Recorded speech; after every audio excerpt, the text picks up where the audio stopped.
Good afternoon, everyone. My name is Victor Armstrong, and I am Director of the North Carolina Division of Mental Health, Developmental Disabilities, and Substance Abuse Services. And I want to thank you all and welcome you all to the second in a series of 5 crucial conversations we are having around suicide awareness.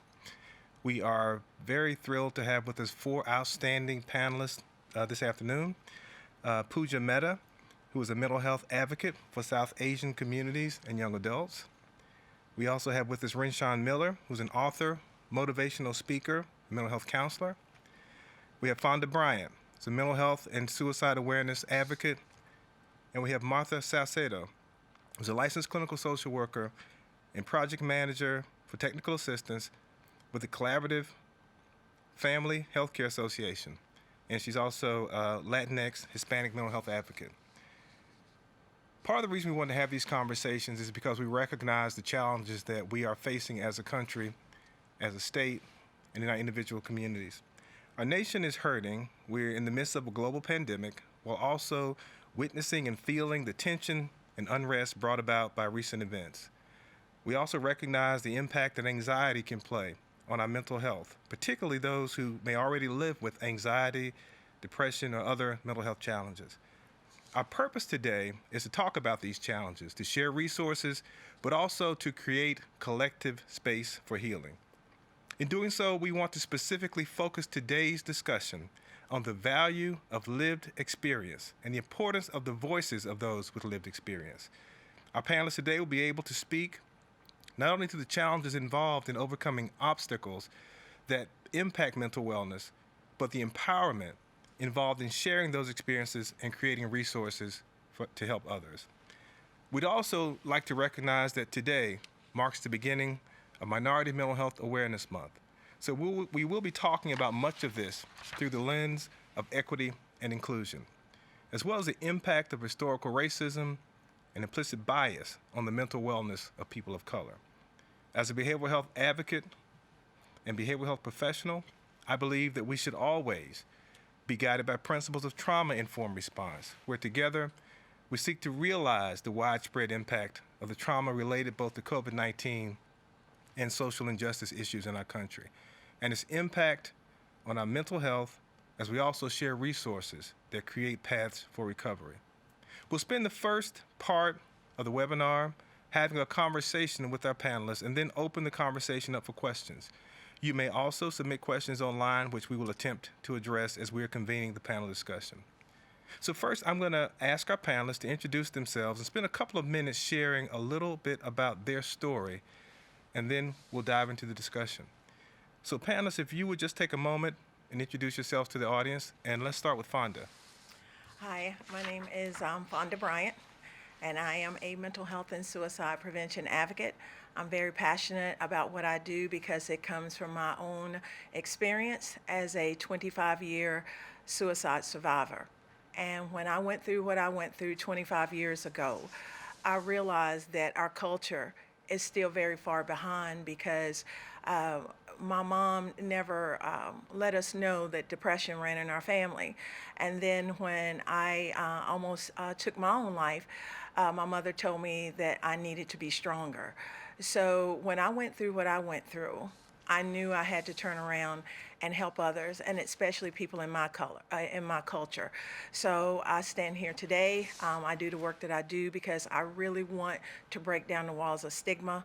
And if it wasn't for a relative, my Aunt Kelly, who understood when I called her and told her she could have my shoes, I would not be here today. So I'm very grateful, and I want to turn around and help others who are struggling in silence, let them know that you can get help and you can recover and you can live a good life. Thank you, FONDA. Let's go next to POOJA. Hi everyone, my name is POOJA. I am a South Asian mental health advocate. I live with anxiety and depression and PTSD. I have been living with this since I was 15 years old, and my journey through recovery has been a little bit rocky, especially being from a South Asian community. The mental health is not really talked about in our community and not really acknowledged, and it led to a lot of self-stigmatizing and making myself believe that I wasn't necessarily, like I didn't need care. And once I realized that I actually did need help and was able to get the help that I need with the help of my parents, it was like a 180 turnaround. And now I would really like to share my experiences with others and make sure that other people are able to get the help that they need. Thank you, Pooja. Martha. Hi, so my name is Martha Saucedo, and I'm a Latina myself. I was born and raised in Monterrey, Mexico. I immigrated to the United States 20 years ago due to a job that my husband got here in the United States. I already was working as a counseling in Mexico. However, when I moved here to the United States, I was unable to pursue my career. So in order to do that, I had to wait for our resident card to arrive. And after, I would say, 6 years, I was able to go back to school and obtain my licensed clinical social work license. And I have been a behavioral health consultant for over a decade now. I continue to do so in a community health center in Madison, Wisconsin. And like you mentioned, I'm also working for the Collaborative Family Healthcare Association. Thank you. And last but not least, Mr. RWENSHAUN Miller. Hi, everyone. RWENSHAUN Miller. I'm the founder and executive director of USTRS, Inc., and I'm also a licensed clinical mental health counselor based out of Charlotte, North Carolina. Grew up in northeastern North Carolina, and I have lived experience dealing with bipolar disorder, but then also I'm a survivor of 3 suicide attempts. I understand the impact that mental health has on us as an entirety, but then also especially as a Black male. Understood that fear, denial, and stigma kept me from addressing my own mental health challenges when I was younger and also in college, especially with living up to what we thought a man should be. And then understanding that we could not really address our own issues and not be able to talk about what was going on in our heads. And I was an athlete as well, so that was another layer to it. So just understanding that aspect, and then understanding that a lot of people are going through a lot of things at any given time, but then also wanted to share what I've been through, but then also I gained the clinical knowledge to be able to help individuals as well. And I adapt that clinical knowledge to working with individuals that look like me, because therapy doesn't always look like sitting on the couch and getting someone to tell you how their day is going. So I understand that we must adapt our tools to be able to effectively impact the communities that are not necessarily always receiving the treatment. Thank you. And you segue nicely into the first topic I want us to kind of get into. You've all shared a little bit about your story. So I want to talk about how being a person of color may have impacted how you have navigated the behavioral health system, some of the barriers that you felt that may have impacted your journey, including the stigma that RWENSHAUN mentioned. RWENSHAUN, do you want to say anything more about that before we move on to someone else? Sure. I would say one of the main things for me when I initiated treatment was the fact that when I was hospitalized, no one in the hospital even looked like me. So I was terrified to even discuss what was going on, but then also didn't really believe what they were telling me about my disorder and whatever I had going on. I was just like, just let me get out of here. So it comes out, there's a barrier built up within that, because I grew up, not trusting healthcare professionals, especially healthcare professionals that don't look like you.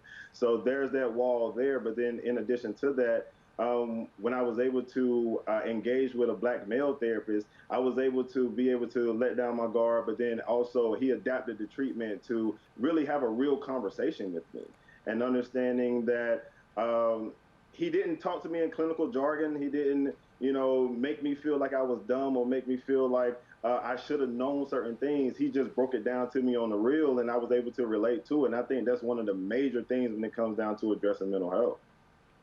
Yeah, I can identify with what you're saying too, because also being from northeastern North Carolina, we didn't see a lot of healthcare professionals who looked like us, period, much less people working in the mental health arena. So thank you for sharing that. Fonda, tell us a little bit about your challenges. Well, I was born and raised in Gastonia, North Carolina, which is about 30 minutes from Charlotte, and grew up to a single parent mom. My father was an entertainer and didn't have anything to do with me, so you're talking about low self-esteem. Growing up, where a lot of people, even today, you know, when you automatically talk about mental health, you automatically say, oh, they're crazy, they're nuts, or just pray about it. And so that's just how my family was. So I was 35 years old before I started realizing that I was in trouble, because that's when my depression started manifesting itself. And for me, I didn't have anyone to talk to.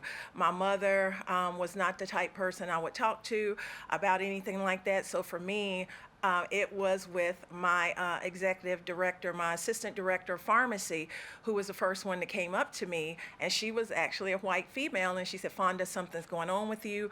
We got to get you help. So I was 35 years old with my first encounter with people with mental health through the EAP, through Carolina's Medical Center.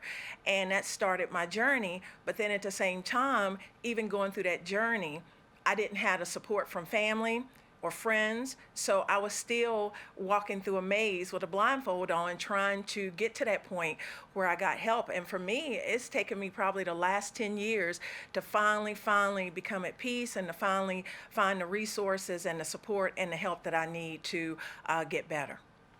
Wow, thank you. Pooja, anything you'd like to add?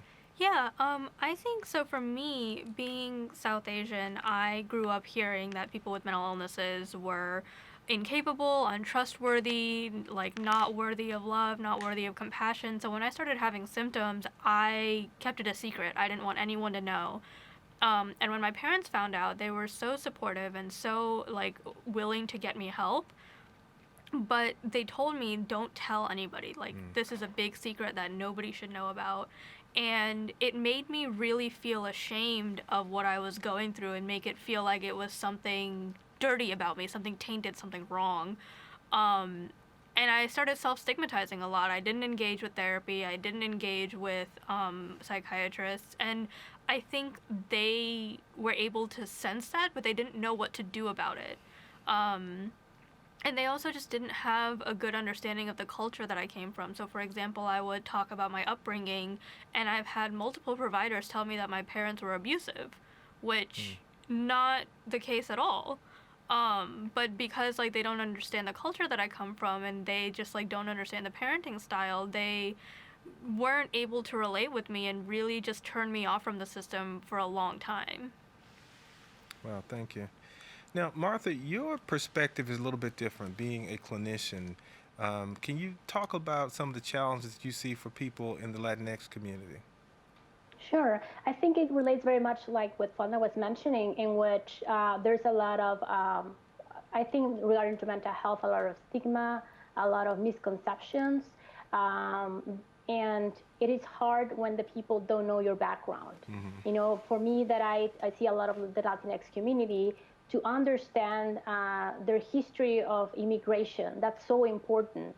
Every story has so much strength and so much grief that it's important to understand. So I think for me, it has been so easy to connect, because I immigrated as well. You know, maybe in a more privileged way, but I understand what it means to leave all your culture and your values and your custom and family and friends and all the years that you live with behind. So that was actually a way that I can connect better to my clients in that way. And they would clearly tell me, I don't need to explain you like I need to explain to other providers, because there was that connection. So culture, it's so very important to understand our clients' culture and honor that. Everyone has different stories, but it's very important that we honor that and we understand. And if we want to really help them to be able to engage to that, because if not, it's going to be a very disconnected treatment for them. So you make a very strong point, and so I want us to stay here just for a minute, and I'm going to direct this question kind of back to Martha, but I invite any of you to chime in, because Martha, you touched on the importance of the cultural differences, and one of the challenges that I've seen with many of the advocacy organizations that I've been involved with is that we have not historically taken into account the cultural nuances that that make some of the entry points, some of the ways that we talk to people, some of the ways that we people access care. we've not taken those things into account when we're talking about suicide prevention, suicide awareness, or any kind of mental health treatment.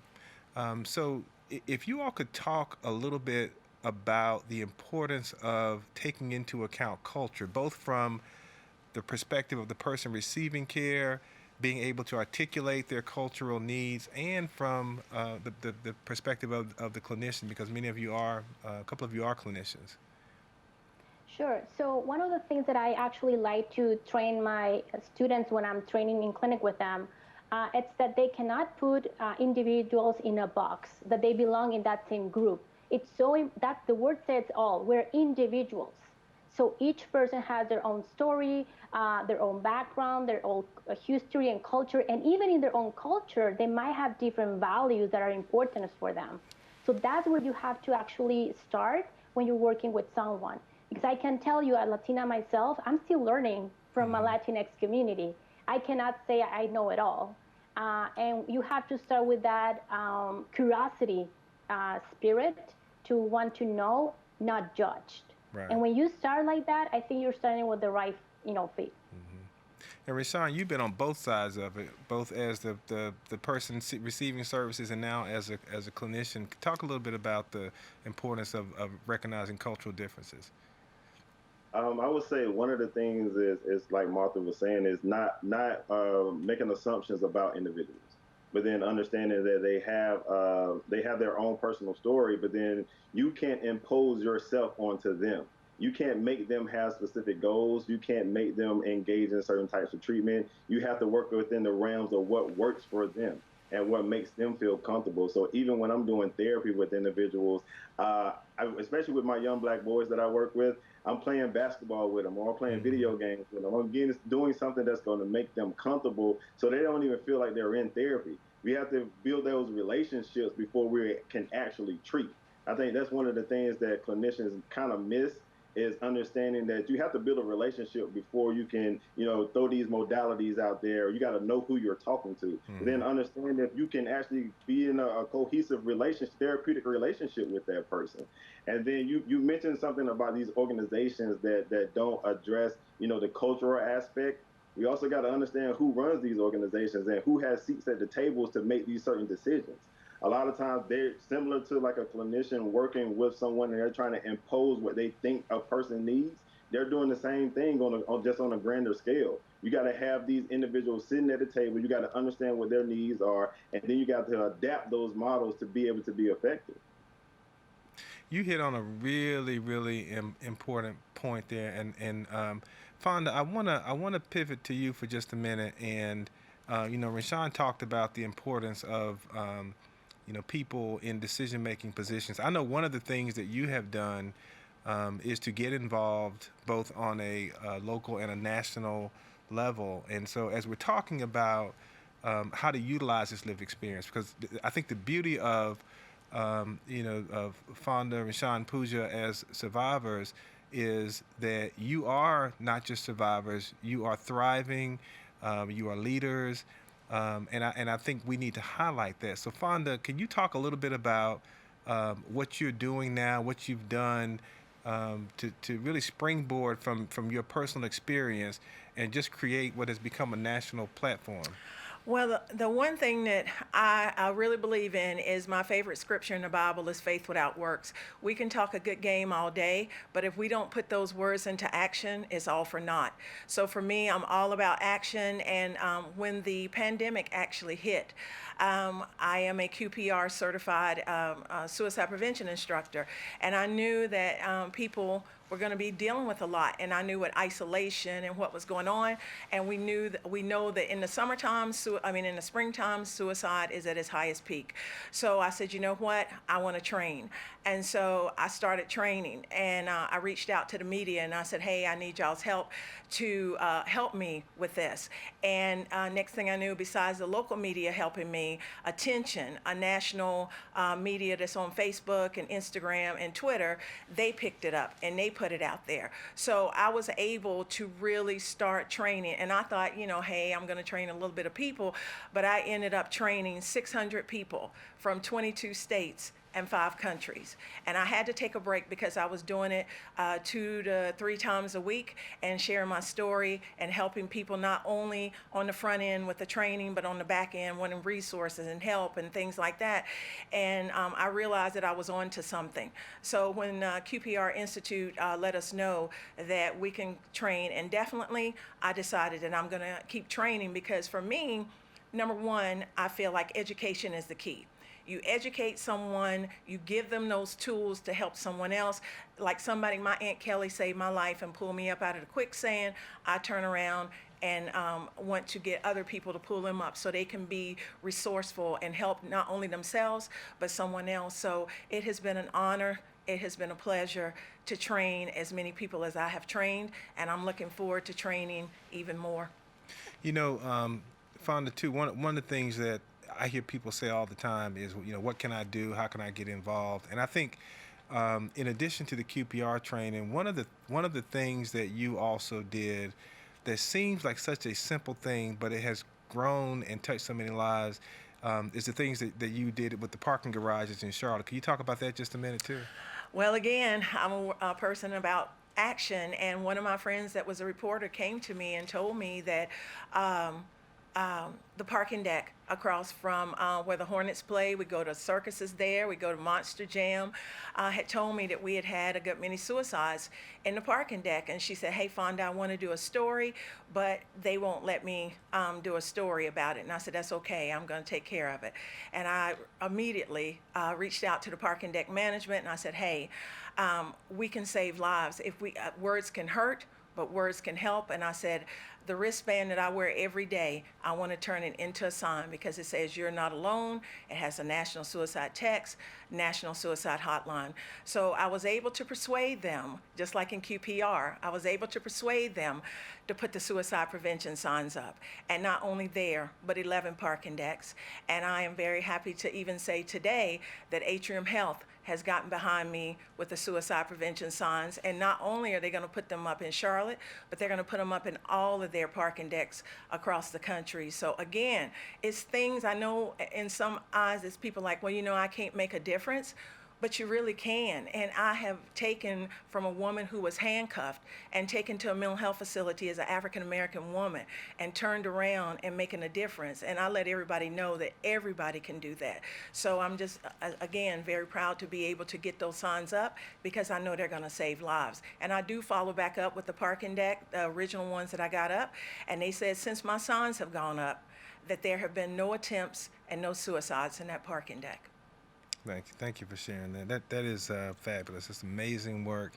Now, POOJA, your situation can be challenging in a different way, because, you know, even when we start to have conversations about equity and inclusion and cultural competency and cultural awareness, we usually start with African American, and then we move to Latinx community. But you come at it from a completely different lens. Can you talk a little bit about your experiences, and then, you know, what are you able to do for people that you share culture with to be able to raise awareness? So I think the biggest challenge to being a South Asian person in this space is that there are so few people that look like me. Mm-hmm. You know, with diversity and inclusion, you automatically think the Black and Latinx community, because Asian Americans fall under this model minority myth, and people just assume that, like, oh, you're Asian American, then you have it made in this country and everything is fine, and, like, you don't have anything to worry about. But culturally, first of all, we're not a homogenous group. There are a lot of aspects to Asian America. There's East Asian, Southeast Asian, and very different demographics within those communities. And then there's also the fact that, like, as a culture, as South Asians, we don't talk about mental health. Mental health is not something that is really discussed in our culture, and it can be very hard for someone like me, who was born and brought up here, to talk about mental health with our parents, because our parents picked up and immigrated. Most of them picked up and immigrated from a different country, and their response to us is, what problems do you have? Because we had it so much harder than you. If we were able to get through it, you should be able to get through it.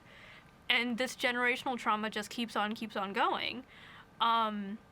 I think for me, the biggest thing that I can do is, embrace my culture, embrace the aspects of me that make me South Asian, that really contribute to my heritage, and talk about my experiences as a South Asian woman.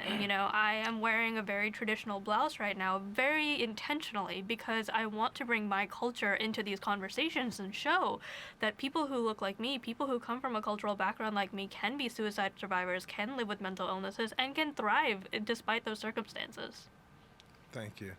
And along the same lines, Martha, your experience and your lens is a little different too, because as a clinician, and particularly a clinician that understands Latinx culture, there are a lot of organizations who would want you to be a part of their organization, who would want you to focus on the things that they want you to focus on. But you've been very intentional about where you've utilized your clinical training and your skill set to focus on people that you share common culture with. Can you talk about what went into that decision, and what has that been like for you? I think it's just a thing that I own to my own culture. It's something that I need to do because in some way I've been having some other experiences in which if I can help someone of my same culture, why not? And also because it's very needed.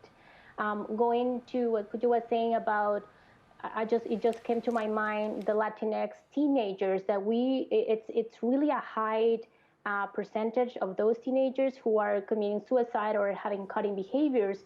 And one of the big reasons is because they were born here, but their parents were not born here. Mm-hmm. So their acculturation is easier than their parents, and there's that lack of communication.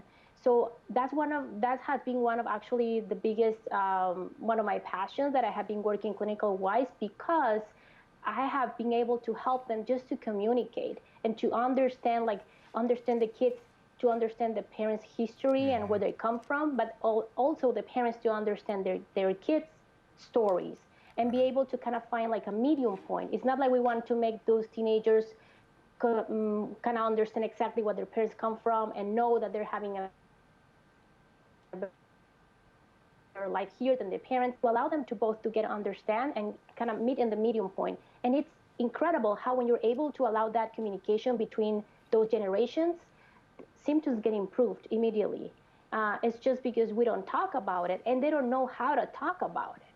So it has, like I said, it has been one of my passions to kind of help and promote that. And I think I just honor that to my culture, because sometimes I also feel in this country that I don't belong. I might be physically I don't look like Mexican, my white skin, but once I start talking, they know I have an accent. And the first thing they will say, well, where are you from? And like, from Mexico. Oh, you don't look Mexican. Well, why? Do I have to be dark skinned? So I do come from some microaggressions as well. Mm-hmm. And I can have the tools to kind of deal with them, but there are many that they don't. And if I can give and provide those tools, I think that's my obligation as a person here. Yeah. That's like my goal in this world here. Yeah.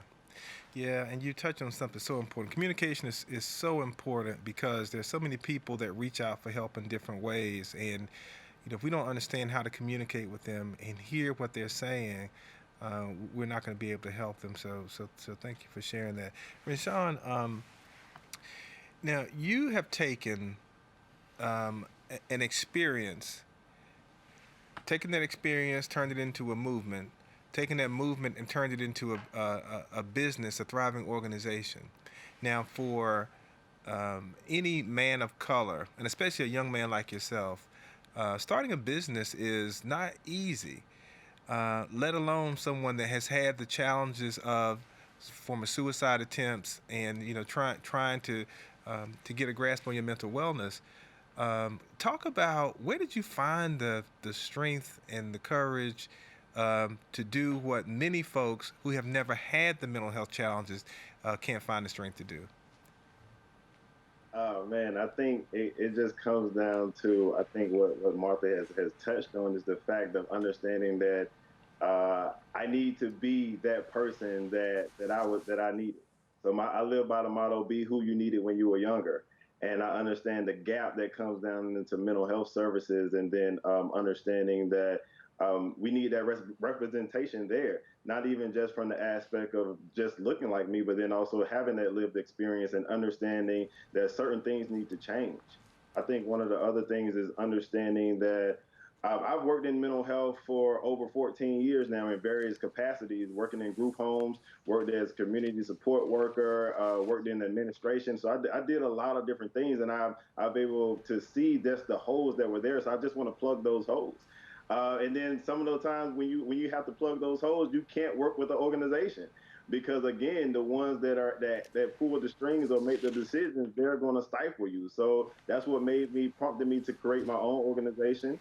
And be able to do things the way I felt like our community needed to be done, and not being afraid to do so. Whether that, and then not even just relying on or being scared of not having the funds to do it, because understanding that once you start helping people, things will fall into place the way they actually need. The thing is having the intent to do well and do the best that you possibly can, and then understanding everything else will fall into place. Absolutely. I want to ask you something, and I really want to pose this question to you and to Martha as clinicians, and also thinking about this through not just your clinical lens but your cultural lens.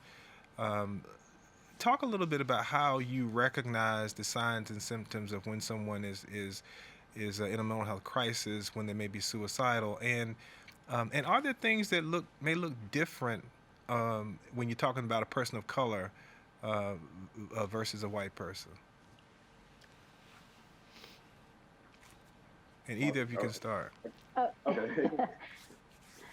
I can start. Go ahead. I think in the Latinx community, it's very easy. They start somatizing a lot of their symptoms. So when you start finding that a person has a lot of pain and there's really not a medical rationale behind it, we're definitely struggling with something mental-wise.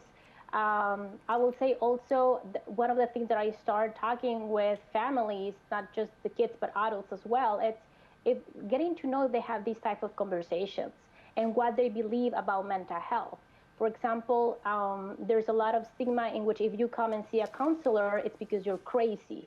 So that's when I start educating that it's actually a sign of strength where you come in to ask for help, and kind of shifting the understanding of mental health and asking for help.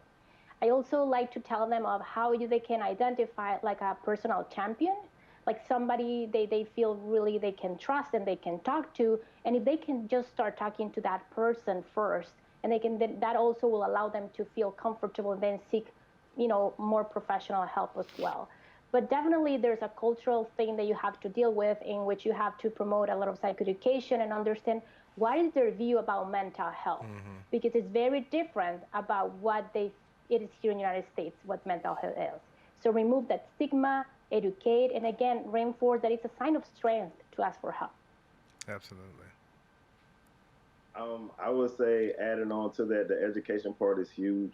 But then also understanding, especially as a Black male, understanding that we are not typically allowed to showcase certain emotions. So one of the things were the two emotions that I was able to showcase is, happiness or anger. Anything else is you suppress everything else. So, and a lot of times when we suppress those emotions, they turn into maybe habits that are not necessarily good for you, but they're socially acceptable. So you think about the drinking and the smoking, the hypersexuality, all of these types of things, all of those high risk behaviors. Those are different things that are a result of a mental health challenge. But then also the withdrawal from friends. So understanding that aspect, because I think about even with my grandmother. Sometimes my grandmother, she would flip and not necessarily want to deal with people for weeks on end. And we in our community, we'll just write it off as that's just how that person is. Just leave them alone; they'll be okay. And then when they feel like talking to you, they'll get back to you. No, that's a challenge that's there, and we need to really address that. But learning how to communicate that, but then also understanding that in our community, we don't have the words to communicate how we're actually feeling because we're not given those particular tools.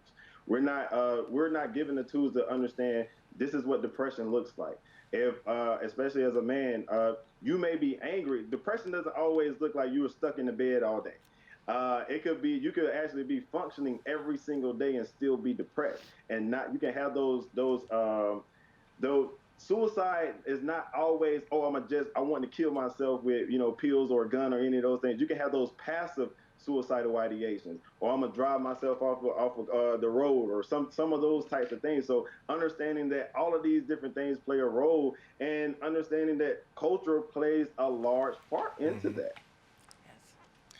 Yeah, and speaking of culture, there's been so much in the news of late about a lot of the social injustice and the killing of African American males and females.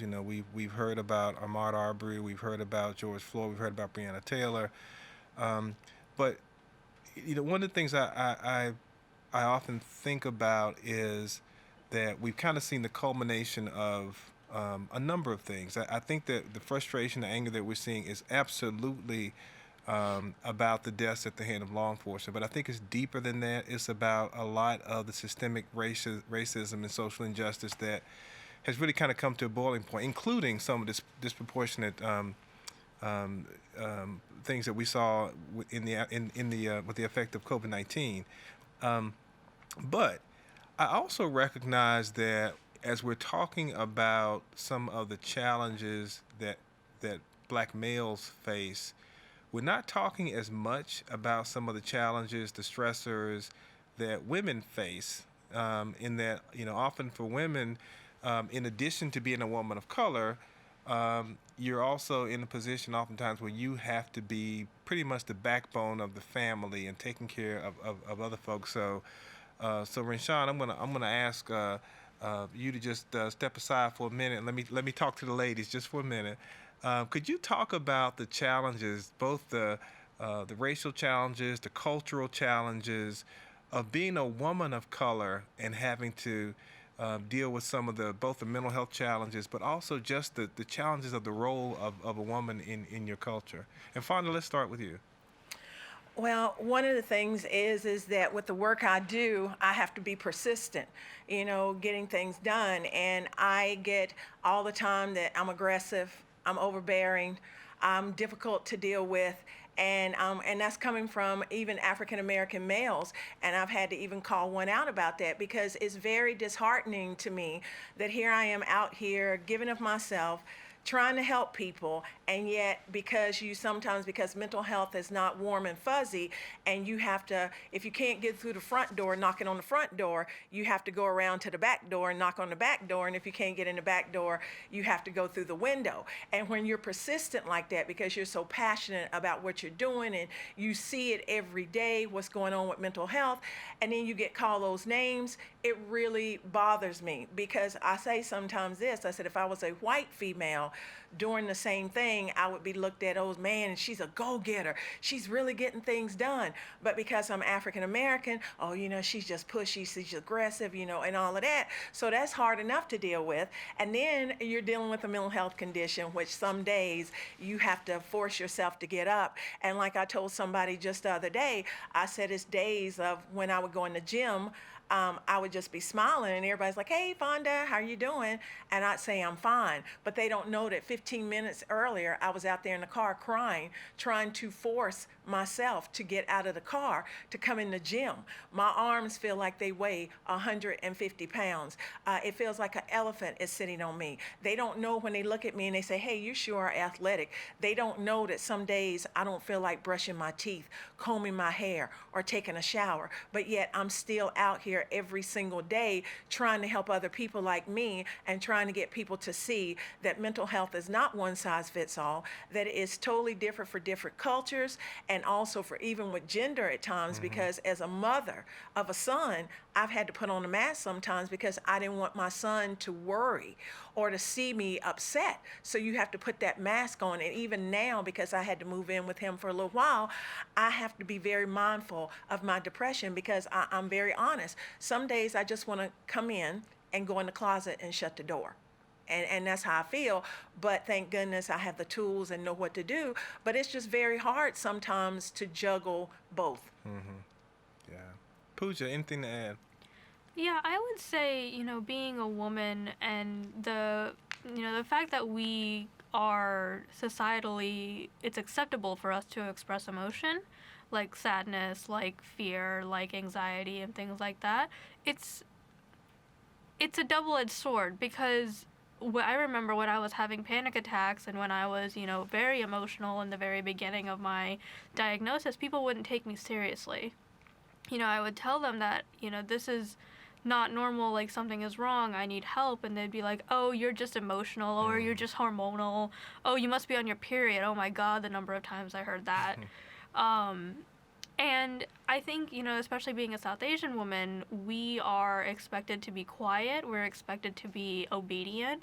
I remember when I started speaking out about my disorders, people were shocked that I was breaking the mold. They were like, good South Asian girls, good Indian girls don't do this.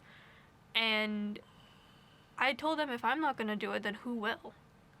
It's so important, like RWENSHAUN said, to have someone with that lived experience to give those testimonies and show that there are people within the culture who are living this way and that it needs to be acknowledged and needs to be changed. And I think, to Fonda's point about putting on a mask for her son, there is a certain expectation of women to have it together because everybody else in the family depends on them. And that is slowly changing with gender roles being modified and stuff like that, but not lo and behold, what's the word I'm looking for? For the most part, women are expected to keep the family together, keep the house together. So no matter what you're feeling, you need to put that aside and tend to the needs of everybody else. Right. Martha, anything you would add? Sure. I think, related to Latinx community, and I can say I will relate this to my patients as well, because that happened to me a couple of years ago, in which I wanted to have my professional life and I needed to work like other mothers who have to have 2 or 3 jobs. But also there's the role of being a mother, right? And you, due to the culture, you have so much ingrained to be such a strong mother and be there for your kids. And that comes from a value that it's very well known in the Latinx community called familismo, in which the mother, it's actually the stronger, that kind of the family goes around it, right? So the male will provide, but the female will actually take care of the kids, be around the house and all that. And then if you're gonna add that you wanna, fulfill your dreams as, professionals, it's hard to kind of juggle and balance all that. And then, there's a lot of mental health issues struggling with that, and it's hard to balance it in a country in which it's very common that women can pursue professionally, but they can rely the obligations as a mother to somebody else in the family. In the Latinx community, it's actually the woman who takes care of that, and it's hard to kind of split those things. Yeah. So one of the things I did for myself and actually encourage my patients to do, it's starting for self-care. We feel that we should be in the last of the list, but you should be the first one on the list. If you want to actually take good care of your kids, you don't start by taking care of them. You start taking care of yourself in order to be a healthy and good mother for them. So that was a switch that I actually learned in this country. Yeah, and that's an excellent point, because I anticipate that listening to us today, we're going to have not just folks that are suicide survivors, but we're going to have clinicians. We're going to have advocates. We'll probably have first responders listening to the broadcast today. And Martha, you touched on self-care, which is so important. So I'd like for us to take a few minutes to talk about the importance of self-care. And if each of you could share a little bit about what do you do to take care of yourselves and your own mental wellness. POOJA, can we start with you? Yeah, of course. So for self-care, for me, it means being a little selfish and prioritizing my needs over satisfying the needs of the people around me. Because if I'm not taking care of myself, I'm not going to be able to take care of the people in my life. So in terms of self-care, I go to therapy once a week, no matter what.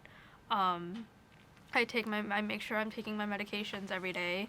I spend some time just for myself, no screens, no computer, and nobody else. I'm just sitting by myself and reading a book and just kind of recharging a little bit.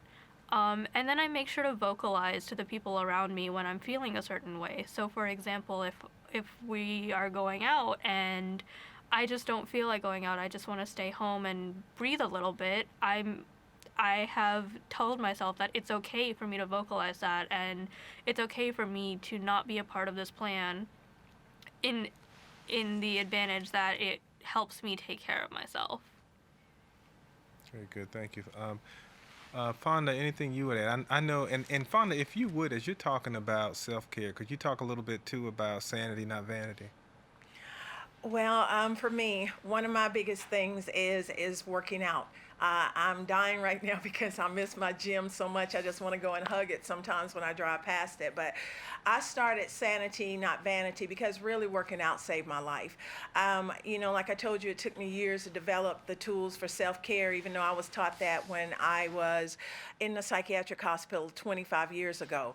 But I started realizing through working out and in reading articles about it, I started realizing how great working out is, because I always visualize when I go in the gym what is bugging me that day, and when I leave I always turn around and look and say, hey, I'm leaving you behind today.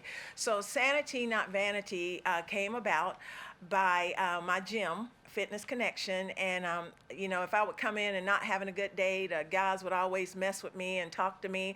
And one day I told them how much the gym meant to me and how much it had saved my life. And I said, I want other people to know there are alternatives to just taking medication and just going to therapy. So my gym got behind me. I started it in Gastonia first, my hometown, with one of my dear friends that's a trainer. But I wanted to bring it to Charlotte. So I joined Fitness Connection, and I got Fitness Connection behind me, and we have done, I think 7. I think I've done 7.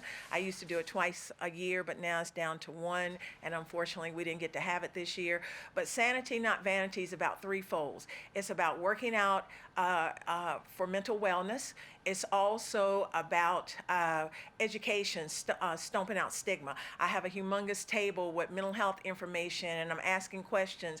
And then the third thing is the resources. I bring in like American Foundation for Suicide Prevention and the wonderful CIT officers, the Crisis Intervention Team officers, with the therapists, and they're there for 3 hours answering questions. People can come in that day and work out for free and just see how good working out makes you feel, not just for mental health, but stress. So sanity, not vanity, is very dear to me, and I just started my own foundation called Wellness Action Recovery, or WAR, and my foundation is going to be all about putting in the work, and I would love to be able to take sanity, not vanity, on the road to places that have gyms, and even rural areas that might not have a gym, but we can get outside and jump rope. We can run, we can do things, and that's my goal. So for me, it's working out and also being aware of giving too much and have to pull back sometimes as well. Yeah. RWENSHAUN, and I want to talk to you about self-care, and I know you're a natural athlete, but also there's some work that you do. Can you talk about the coloring thing that you do for self-care for men? Yeah, so for me, I based off a lot of my programming off of things that work for myself personally. One of the things is like Miss Fonda said, working out is definitely huge, but then also understanding being still goes a long way as well. Like POOJA said, when even if it's just reading, for me it's meditating. But coloring was something that took me to another level. Understanding that it's an active form of meditation. So I color every day. Each morning when I get up, I journal, color, and then meditate. But then also, and I work out. So I started doing the adult coloring nights. Before the COVID, it was just more so to introduce adults to the point of like, we need to get back to things that we used to enjoy as kids. And when we become adults, we make our life too stressful, and we lose contact with stuff that being just that can bring you joy. So started the adult coloring nights, and just to create an atmosphere so we can color, but then also just share stories and understand how do you address your own stress with whatever you're dealing with on a daily basis. Now switching it over with COVID, switching it to a virtual platform. So we're actually going to have one coming up on July 23rd. Where people will tune in. We were able to tune in on Zoom, and you can color and just have conversations with different people from across the world, and just understand that, coloring is an active form of meditation. You can still do it on a daily basis. Like Ms. Fonda said, You can use it in conjunction with therapy, medication, exercise, and all of these things work together. So we also have to understand that you have to do these things to be, it's not just one size fit all. We talk about culture here, right? So we also got to bring in other aspects, whether it's spirituality, whether it's any other things. All of these things work together. And when you start to put these pieces together, you can realize that you can really thrive like we are. Yeah, I'm gonna have to see if my son will let me borrow his crayons for that night. If you don't get some yourself. Oh my goodness. So, one of the things that has been in the news a lot lately too has been, of course, the law enforcement, and it's been more around law enforcement response to men of color. But there's always been conversation. I say always. I mean, over the past several years, there's been conversation about how to respond to mental health crisis. And oftentimes it is a law enforcement response. And FONDA talked about CIT trained officers, which I think is a fabulous program and appreciate it. But I am curious about your thoughts around how we could improve crisis response to mental health. And Martha, let's start with you if you don't mind. Sure. Well, I think it's very common that a lot of the crisis responder had to do with a mental health issue. So I think we need to have people on these roles knowing about these issues, right? Knowing about mental health and how to differentiate that. I know here in Dane County, we have a program in which a social worker will always be with the police in the same car, and they will go together, and together they will figure out, well, this is something in which the person needs more help mental health wise, or this is more something, for law enforcement to deal with. And I think that's a really great combination. But I will say that it starts all the way back to the training. Like, what are people of the enforcement law to be being trained? They have enough information about mental health struggles, about culture, about equity? Do they have all these training? I think it starts from that. Like we have been discussing today the importance of the education. And I think we have to pull ourselves together, not separate police department from social work, from mental health. What if we all pull together and work together with this? Thank you. Anyone else?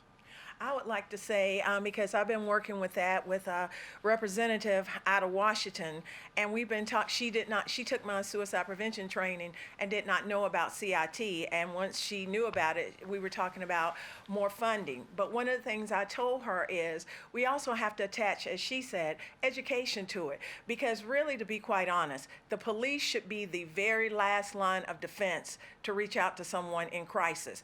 If we could educate people, get them the services that they need, and break down these walls of stigma, we would not need to be calling the police. We would not need as many CIT officers. So for me, I feel like education is a start where we dispel the rumors, the myths of, you're crazy, it's a demon, just pray about it, give it to God. I think we got to start with the education piece. But I will say with the CIT officers and being a part of NAMI, that the officers go through intense training. And one of the things I learned about the training is that the training actually weeds out officers that might not be a good fit for CIT. So the training it helps, but then it also weeds out the officers. But the thing for me is I think we still need to go back to education and educating people to let them know it's okay not to be okay. The brain is an organ. It can get sick, but if you go and get help for it, it can get better and you can live a good life. Thank you. Yeah, I definitely agree with Fonda. I think the whole concept of calling the police for people who have mental illnesses goes back to the stigma that people with mental illnesses are dangerous. Police are trained in public safety, and when people see somebody maybe having a psychotic episode in the street just talking to no one or whatever, they automatically think that person is a danger, because as a culture we are trained that people with mental illnesses who are behaving erratically, who are behaving abnormally, quote unquote, are dangerous.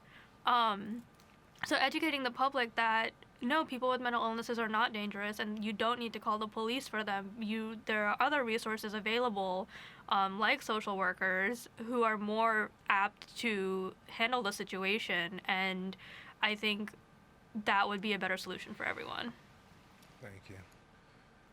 I think in addition to everything that everyone said, I think that the education piece is definitely key. And then the CIT officers is key. I think we need to have a completely different division of emergency response people for mental health crises.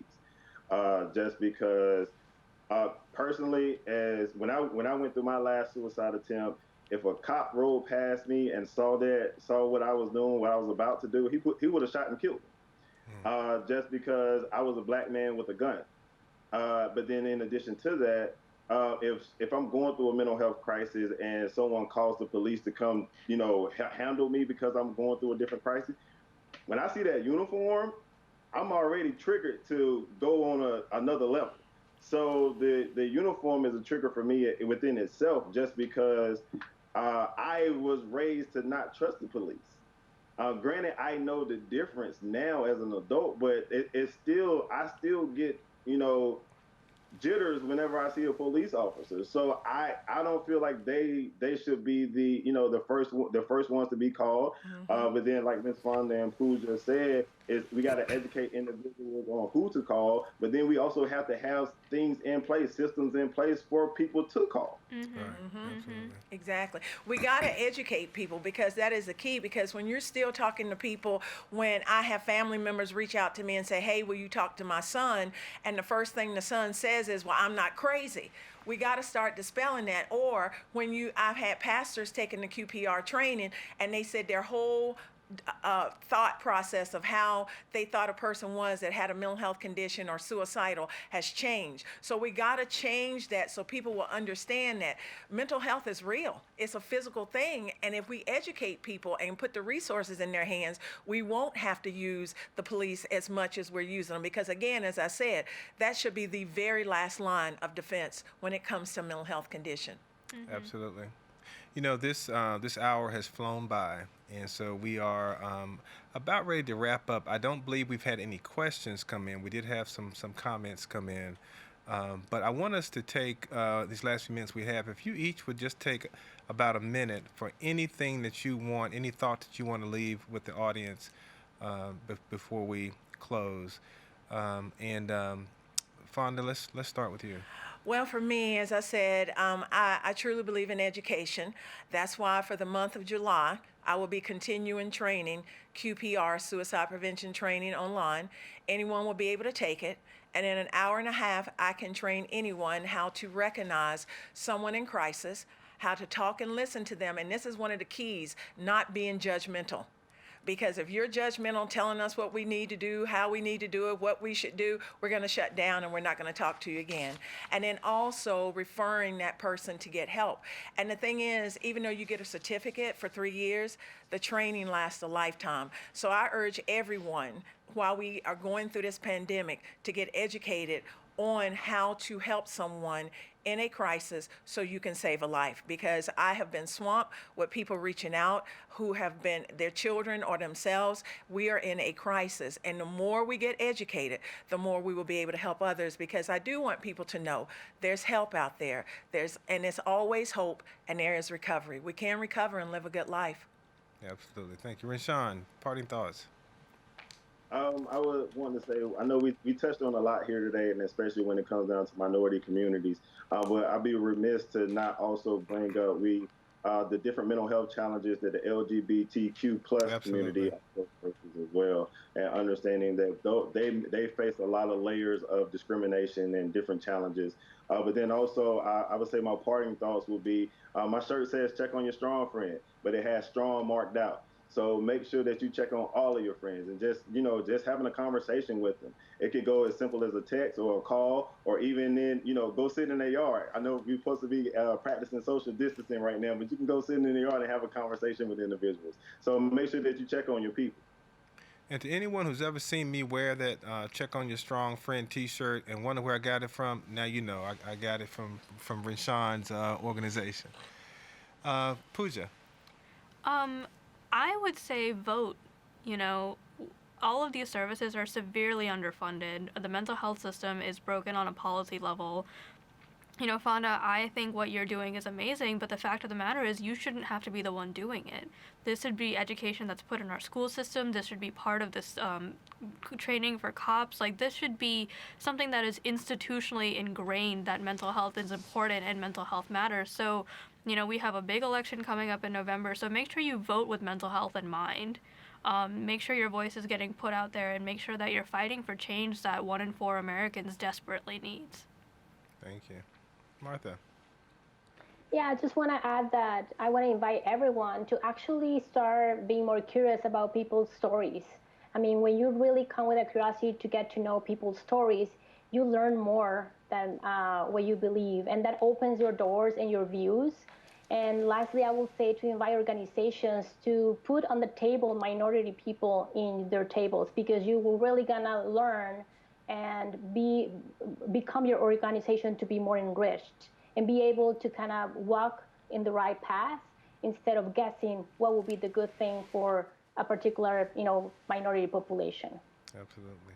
Well, thank you all so much. I want to thank our guests today, Fonda, RWENSHAUN, POOJA, and Martha, for being with us and for sharing so much valuable information about both your life stories and about the fabulous things that you're doing. So we greatly appreciate having you here with us today. Thank you to all those who tuned in to watch this webinar.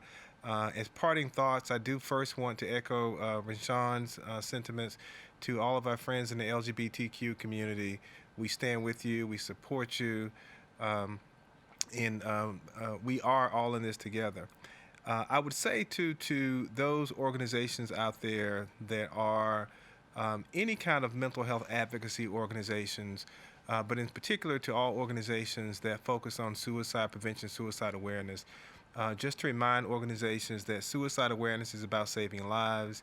It's about saving all lives. And that means that we have to be, and I say we because I'm a member of some of those organizations, we have to be more intentional about making sure that we have resources and toolkits in place that can speak to the nuances of cultural and racial differences and reach people in crisis regardless of their race, regardless of their culture, regardless of their history. That's incumbent upon us to do that. And the second thing I would say is that I think you can hear from the stories of our guests today is that mental health challenges are just that. They are challenges. They don't have to be a death sentence. They don't have to be something you wear around your neck like a label, because you are up to the challenge. And you can overcome, you can not just survive, but you can also thrive. To anyone out there, if you're experiencing mental health challenges, get help. If you are in crisis, you can always call the National Suicide Prevention Lifeline at 1-800-273-8255. That's 1-800-273-TALK, or text 741-741, because above and beyond everything else, we want you to be here tomorrow and every day after that. Thank you.